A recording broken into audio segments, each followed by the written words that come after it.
C'est un symbole de la côte méditerranéenne, le Cap Béar, ses records de tramontane et son emblématique phare qui culmine à 27 mètres de haut.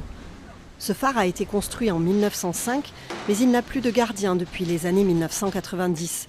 Pourtant, ces 120 marches, Laurent Simon les connaît bien. Gardien des phares d'Épéo et de l'Aude, il prend toujours autant de plaisir à faire tourner cette lentille historique.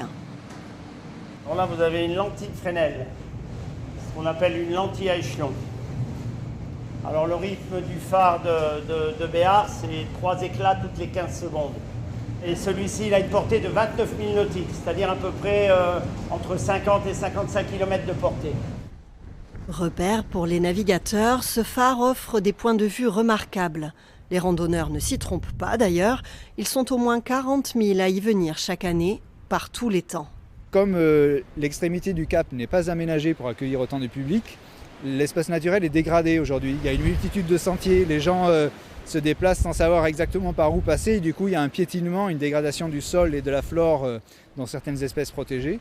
Pour y remédier, un vaste projet de restauration de l'ensemble du site se profile.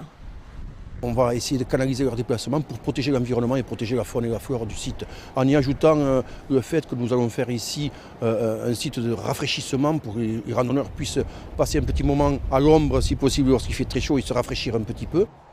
Un projet de 3,2 millions d'euros financé par les collectivités territoriales et le Conservatoire du littoral. Le but premier, rouvrir l'intérieur du phare aux visiteurs. Une excellente nouvelle pour notre gardien. Ah ben moi ça me rend heureux. C'est dommage d'avoir un si beau monument sur une commune ici, sur une région, et de ne pas pouvoir avoir accès à ce phare-là. C'est vraiment une belle pièce quand on voit la lanterne, quand on voit le paysage. Regardez quand on voit le paysage autour de nous, mais c'est magnifique. Les premiers travaux devraient démarrer cet automne, ouverture prévue pour l'été 2024.